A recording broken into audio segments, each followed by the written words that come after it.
Hello students, आज हम amines की केमिकल प्रॉपर्टीज़ का सेकेंड पार्ट देखेंगे। इसमें मैं आपको असाइलेशन रिएक्शन पढ़ाने वाली हूँ। Acylation reaction means what? जैसे हमने लास्ट क्लास में अल्काइलेशन रिएक्शन पढ़ी थी। Alkylation means addition of an alkyl group is termed as alkylation. Same addition of an acyl group is termed as acylation. तो acyl group कौन सा होता है? CH3CO ग्रुप को हम असाइल ग्रुप बुलाते हैं। तो असाइल ग्रुप का एडिशन होगा, that will be termed as what? Acylation. अब असाइलेशन कैरी आउट करने के लिए हमें असाइलेटिंग एजेंट्स लगेंगे। तो असाइलेटिंग एजेंट्स कौन कौन से होते हैं? ये एक एसिटिल क्लोराइड होता है और दूसरा होता है एसिटिक एनहाइड्राइड। दोनों में से कोई भी यूज कर सकते हैं, but this is more reactive. Acetyl chloride is more reactive as compare to acetic anhydride, so acetyl chloride is preferred as compare to acetic anhydride. ठीक है, और ये एक कैसी रिएक्शन है? ये एक न्यूक्लियोफिलिक सब्स्टिट्यूशन रिएक्शन है। ठीक, and this reaction is given by both aliphatic as well as aromatic amines. Aliphatic and aromatic amines, both of them gives this acylation reaction. Now let's see what is acylation. When a primary amine is treated with acetyl chloride on heating, it replaces one of the hydrogen with CH3CO group, so that it gives CH3NHCOCH3 plus HCl। ऐसा compound form हो जाएगा। देखो, hydrogen को हमने किससे replace कर दिया? Acyl group से, इसीलिए इस रिएक्शन का नाम क्या हो गया? असाइलेशन रिएक्शन हो गया। और इस रिएक्शन में बाई प्रोडक्ट क्या है? HCl बाई प्रोडक्ट है। जिस किसी रिएक्शन में HCl बाई प्रोडक्ट होता है, मैक्सिमम टाइम वो रिएक्शन के लिए हम pyridine यूज करते हैं, and this is a strong base. It न्यूट्रलाइजेज the HCl acid which is formed in the reaction beaker. ठीक है, वो उसे न्यूट्रलाइज कर देता है। इसीलिए हमेशा आपने देखना, और भी हमने रिएक्शंस पढ़ी हैं अल्कोहल्स चैप्टर में, हैलोजन डेरिवेटिव्स में, वहां पर भी मैंने बताया है कि जब भी HCl आपका बाय प्रोडक्ट होगा तो वो रिएक्शन में maximum time pyridine as a catalyst use करते हैं, क्योंकि ये स्ट्रॉन्ग बेस है, वो न्यूट्रलाइज कर देता है HCl मॉलिक्यूल को। समझ में आ गई रिएक्शन? अब ये क्या है? Primary amine. कौन सा अमाइन है ये? मिथेनामीन। और ये कंपाउंड क्या है? कितने कार्बन आइटम्स है? 2 कार्बन आइटम्स है, तो एथ हो जाएगा। और असाइल ग्रुप है ये, तो इसे इथेनॉइल क्लोराइड बुलाते हैं। Ethanoyl chloride. अब जब ये ग्रुप इस पे अटैच्ड है तो CH3CO ग्रुप अटैच हो जाएगा, तो इस कंपाउंड का नाम क्या होगा? अब ये N को मिथिल ग्रुप लगा हुआ है, इसीलिए N मिथिल हो जाएगा। अब यहां पर N मिथिल होने के बाद ये कौन सा ग्रुप है? 2 कार्बन आइटम्स है, तो 2 कार्बन आइटम्स है तो क्या वर्ड यूज करते हैं? इथेन। इथेन अमाइड है ये।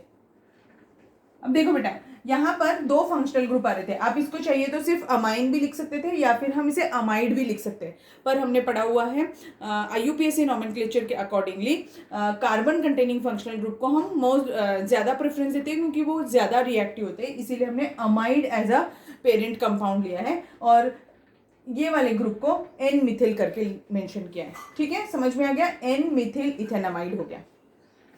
ये हो गया प्राइमरी अमाइन के साथ रिएक्शन। सेम रिएक्शन हम सेकेंडरी अमाइन के साथ भी कैरी आउट कर सकते हैं। सेकेंडरी अमाइन का एक एग्जांपल ले लेती हूं।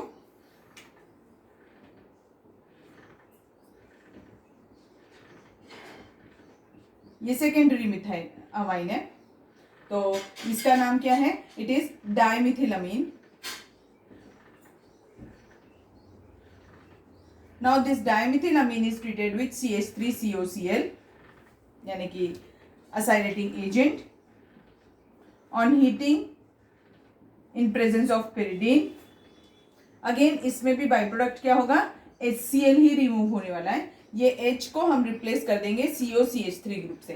तो अब ये कैसे लिखेगा? CH3 N COCH3, ऐसा कंपाउंड फॉर्म हो जाएगा।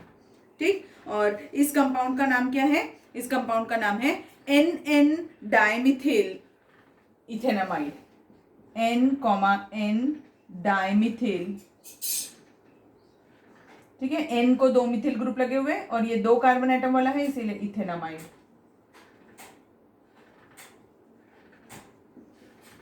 ठीक, समझ में आ गया अभी आपको ये रिएक्शन?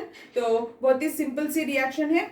इसमें सिर्फ हाइड्रोजन को हम जब असाइल ग्रुप से रिप्लेस करते हैं अमाइंस के केस में, तो उस रिएक्शन का नाम क्या है? असाइलेशन रिएक्शन है। ठीक, सेम केस हम टर्शरी अमाइन के लिए देखेंगे। टर्शरी अमाइन के केस में कैसा होगा देखिए, CH3 trimethylamine. If I am going to treat it with CH3COCl, there is no hydrogen to replace it.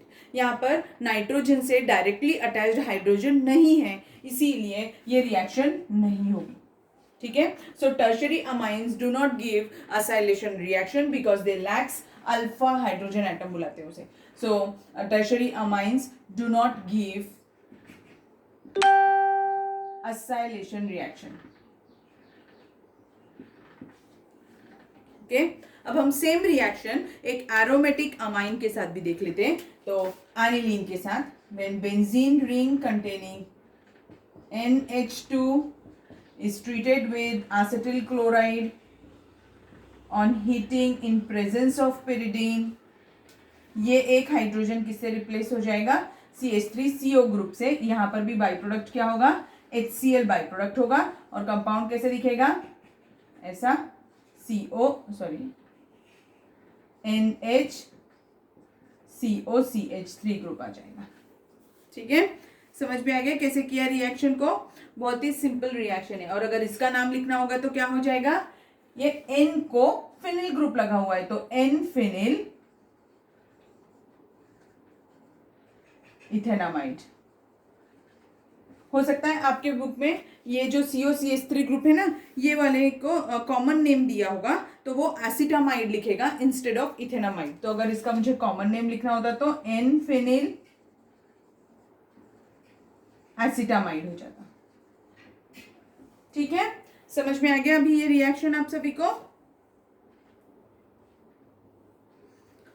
जैसा हमने असाइलेशन रिएक्शन कैरी आउट किया है, सेम ऐसा बेंजोइलेशन रिएक्शन भी हो सकता है। तो इंस्टेड ऑफ CH3CO ग्रुप वहां पर C6H5CO ग्रुप का यूज किया जाता है।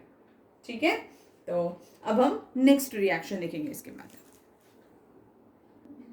Now next is carbylamine reaction. This reaction is also termed as Hoffman's carbylamine test.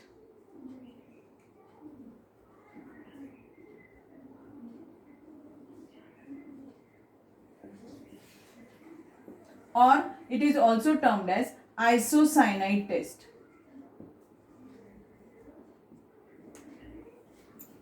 ठीक है, अब ये रिएक्शन देखो कैसे होती है। इन दिस रिएक्शन, ये जो रिएक्शन इसे टेस्ट क्यों बोल रहे हैं? Because this reaction is use to distinguish between primary, secondary and tertiary amines, as this carbylamine reaction is given only by primary amines. सिर्फ प्राइमरी अमाइंस ही देते हैं। अब वो एलिफेटिक भी हो सकते हैं, एरोमेटिक भी हो सकते हैं, दोनों प्राइमरी अमाइंस कार्बिलामिन टेस्ट देते हैं। Secondary and tertiary amines do not give this test. Therefore, it is used as a distinguishing test for primary, secondary and tertiary amines. Now, let's see what is the reaction is. In this, a primary amine, that is RNH2, is treated with chloroform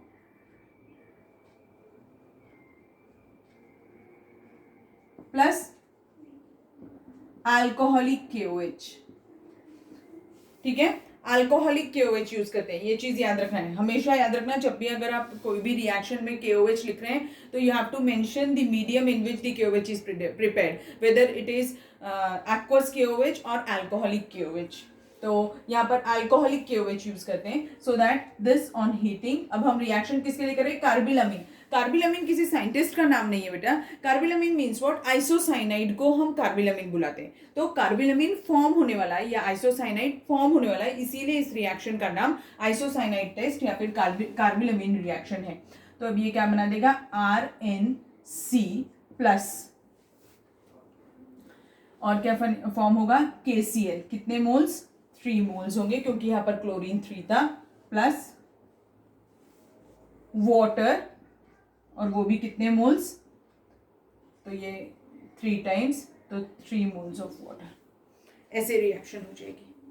ठीक है, समझ में आ गया ये reaction कैसे की, बहुत ही simple है। अब मैं इसका एक एक एग्जांपल बता देती हूँ। मैंने यहाँ जनरल रिएक्शन लिखी है तो C2H5NH2, ये क्या है, प्राइमरी अमाइन है, कैसा है, एलिफेटिक अमाइन है बेटा, plus chloroform plus alcoholic KOH।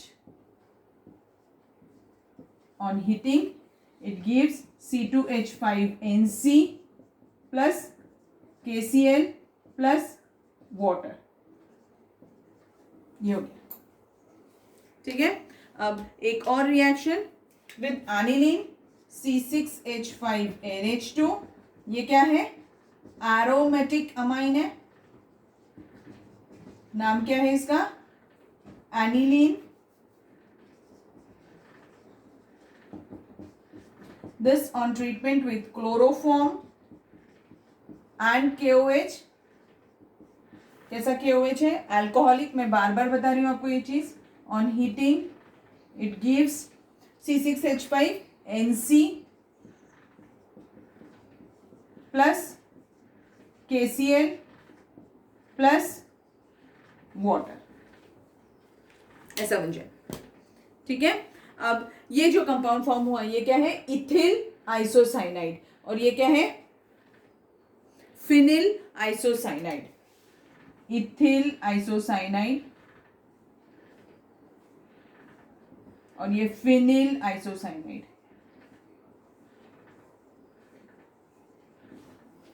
ठीक है, समझ में आ गया अभी आपको। तो